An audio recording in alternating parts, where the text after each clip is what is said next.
Imagine this. You're in a band. Not just any band, not a pub covers band, play down the local on a Friday night for a few beers band. A proper band. A band with a #1 album, a string of hit singles, an ardent fan base, and a new album on the way. Okay, so you've been off the scene for a while. Okay, 3 years. Yes, I know, that's a lifetime in music. But wait, imagine this. Your best friend is the lead singer and driving force in one of the UK's most talked about bands. He's written a song that he thinks should be your next single.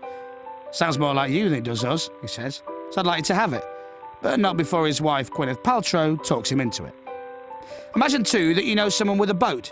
Not a small rowing, punting on the Thames type boat, not a Norfolk Broads cabin cruiser type boat.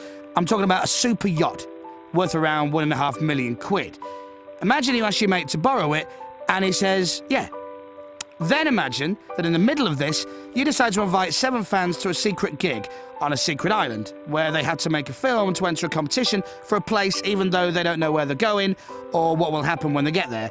And all they know comes from anonymous emails and sinister phone calls from a bloke called Tony.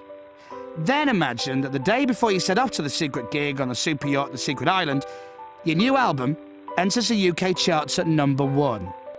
Sounds absurd. Unbelievable? Well, it's true, and it happened. The band are Embrace. This is the story of Secret Gig number 14.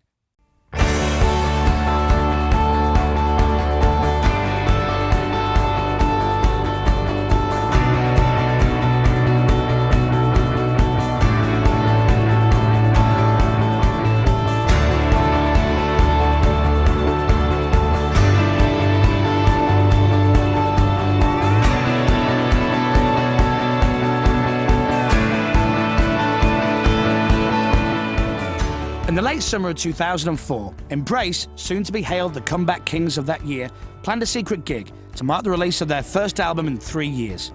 The band were known for their small, secret gigs at quirky venues around the country, but this was to be the most ambitious secret gig to date, and had been several months in the planning. Mickey Dale, keyboard player with Embrace, had spent 2 months devising it, and had roped in an old friend and ex-boss, Tony Stanton, to help. SG-14 was to be in Palma, Mallorca, and only 7 fans were to get to go.